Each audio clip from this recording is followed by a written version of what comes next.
Hello students, this is Bharat Banji here. In class 11 physics, we are going to learn today measurement of mass and time. Okay?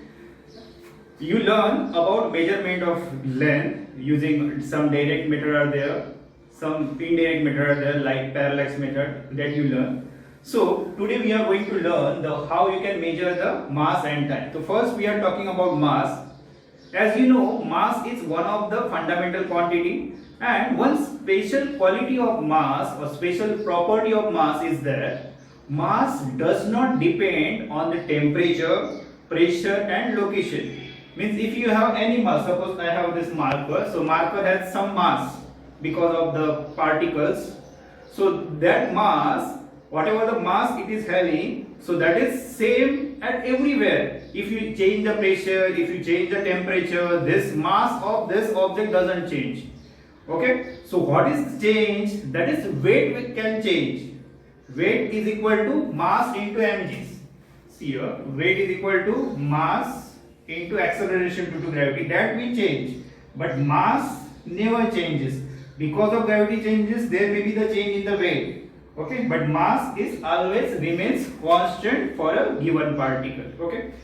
At rare cases, means when we are talking about subatomic particles like electrons, protons, alpha particles, so they can travel with a comparable speed of light. They can move with the speed of light. So in that case, sometimes mass can changes. Okay, but for all other cases, mass is always remains constant. Okay, so you have to remember that mass is remains constant. It does not depend on the temperature, pressure or location. Okay, you may see many direct method to measure the mass. So sometimes in the grocery shop you can see the electronic balance or the balance which is having the heavy weight, the 5 kg, 1 kg, 2 kg, 10 kg, and the platform balance. Okay, so these are the different balances we can see. Okay, so according to the accuracy or according to the material which has to be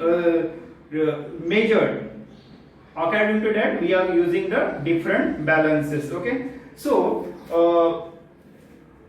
the SI unit of the mass is kilogram. SI unit of mass is kilogram, but sometimes it when mass is very large, okay, so that time we are using the different type, that is quintal. So for example, for 100 kg it is becomes quintal, or when it is 1000 kg it can be used as a ton. Okay, so this way we can use the higher units of the mass. Okay, and when we are having the lower units of the mass, so this kg can convert it into gram, then gram can be converted into milligram, then milligram can be converted into micrograms.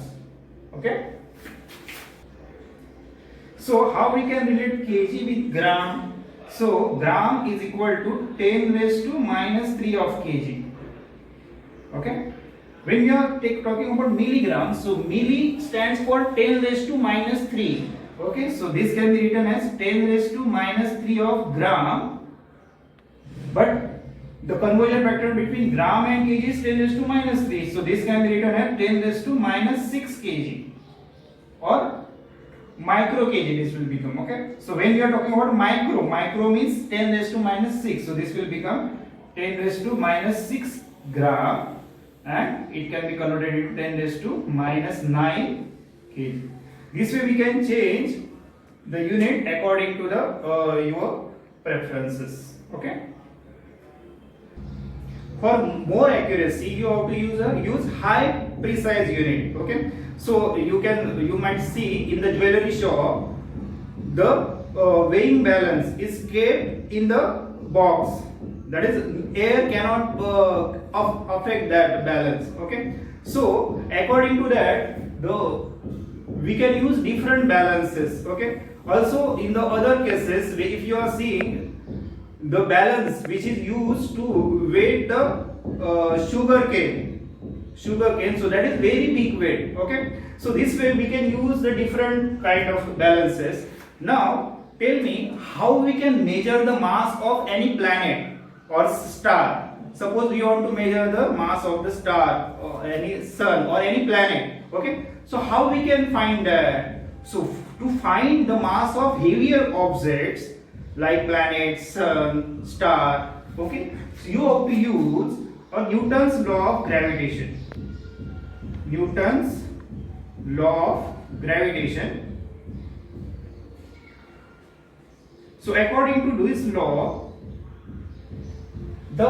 every particle of matter attract every other particle of matter with a force which is directly proportional to product of their masses and inversely proportional to square of distance between them. And if you put the gravitational constant over here, this will become F is equal to G m1 m2 by r square. Okay, so by knowing the mass, by substituting the F is equal to mg, let's say it is m1g. So m1 get cancelled out, and by using this, by knowing the acceleration due to gravity on a particular planet, we can find the mass of that particular planet or star or cell. Okay, this we are going to do in the chapter number 8, that is gravitation, separately. But this method can be used to find the mass of the heavier object like star, sun, moon. Okay, next is, so it is difficult, it is indirect method to measure the heavier object. Same way, if you want to measure the mass of the subatomic particles like electron, proton, okay, so that time you have to use a special method. Okay, so that special method is the deviation of the electron or proton because of electric and magnetic field, and this method is used in the mass spectrometer. Okay, so because of the electric and magnetic field, how much the given particle is getting deflected, so that trajectory or the radius of that trajectory or deviation is helpful or is used to find mass of that subatomic particles, and that is your mass spectrometer. Okay, now when we are talking about this masses, so it is very less when we are talking about mass of the nucleus or mass of the proton, mass of the electron. These masses are very less. So this kilogram or gram unit is very big for that. Okay, so in that cases we are going to use atomic mass unit. We are going to use atomic mass unit. It is simply denoted by small u. Okay, and as you learn in the chemistry, it is simply the 1/12 mass of carbon 12 isotope. Okay, so that method here you are using, and if you calculate this, it is near about 1.67 into 10 raised to minus 27 kg. Okay, so this is your atomic mass unit, AMU. Okay, see the refer table number 2.4, page number 22. In that there is a range and order of masses is given. So we can say first is electron. So electron mass is 9.1 into 10 raised to minus 31 kg. So we can take order of magnitude as 10 raised to minus 30 kg. Okay. So same way starting from the proton, red balloon. So we have the mass of this earth is near about 10 raised to 25 kg. Sun is 10 raised to 30 kg, and highest observable universe, where we are the universe which we can observe, if we take the total mass of that universe, so that is your 10 raised to 55 kg. So starting with mass of the electron, that is 10 raised to minus 30 kg to 10 raised to 55 kg. So this is near about, the range of the masses is near about 10 raised to 85 kg. Getting this? So we are in physics, we are dealing with the masses from 10 raised to minus 30 kg to 10 raised to, we are going to say is measurement of time. So to measure time, we require a clock. So we can see the different clocks, that is we are using the wrist watches, then we can see the wall watches, and in Olympics games we can see the high accuracy watches. Okay. Also in the earlier stages there are the sand watches that we can see. So these different instruments can be used to measure the time. Okay, so but here for the most accuracy we are using the atomic standard of time. We require a atomic standard of time which is based on the vibrations of the cesium atom. Okay, so 1 second can be defined as the time taken by the cesium atom for 9,192,61,770 vibrations between the two hyperfine levels of cesium-133 atom at ground state. Okay, so when cesium's atom at ground state, the time taken by it to vibrate between two hyperfine levels, this much times. So that is considered as a 1 second. Okay, so every country has a special lab for this. So to maintain the standard time. So in India, we have the Indian Standard Time is maintained by the National Physical Laboratory in New Delhi. So there they are using the 4 atomic clocks, which is based on the cesium atom obviously, and so they are maintaining the accurate time. So the frequency is maintained, the time period is maintained, that maintains the accuracy. Okay, so this cesium or these atomic clocks are so accurate that its accuracy is plus minus 10 raised to minus 13 seconds.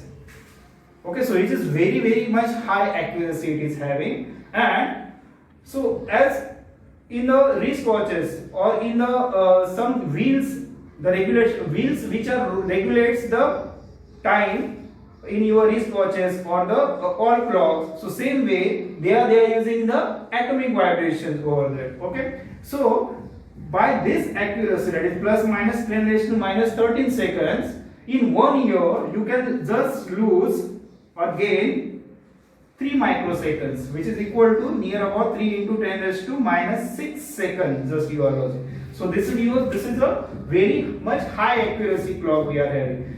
Also we can see that, so this is so accurate that to define the unit of the length, that is 1 meter.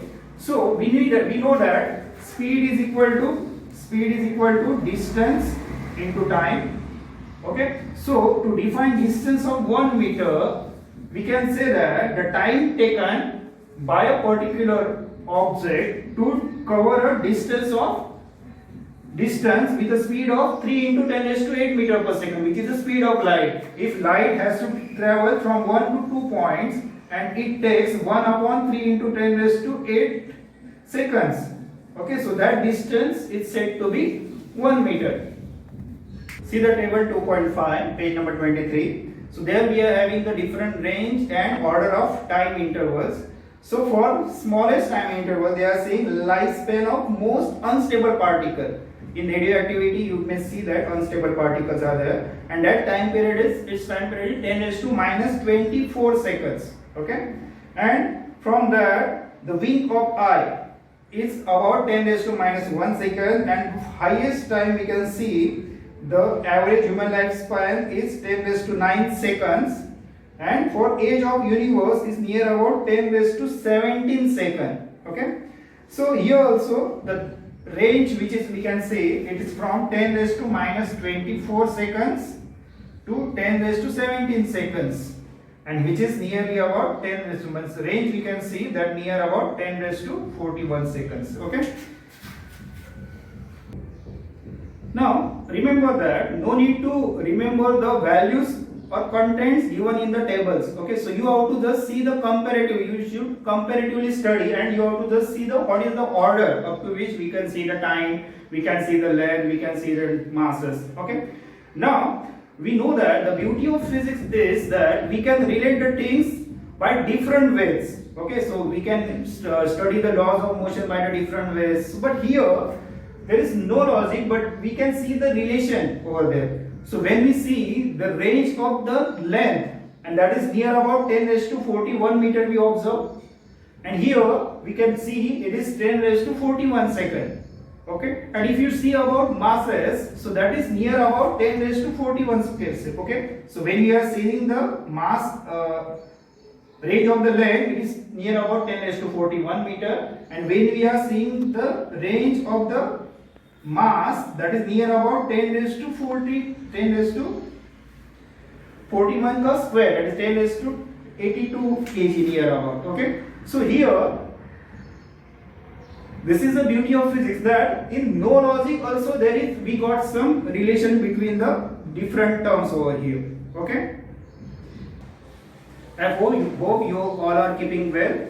You are solving the exercise also, you are solving the worksheet also, and I think you are about to give the MCQ test also. Okay, so give that MCQ test, do well in that, and for that it is very simple that the test which is based on the dimensions, for that you should know the formulas of all physical quantity. If you know the formula, then only you can find out the dimensions. Okay, so if you are not doing that, please work on that, remember all the formulas, and you can get a good score in MCQ test also. All the best for you.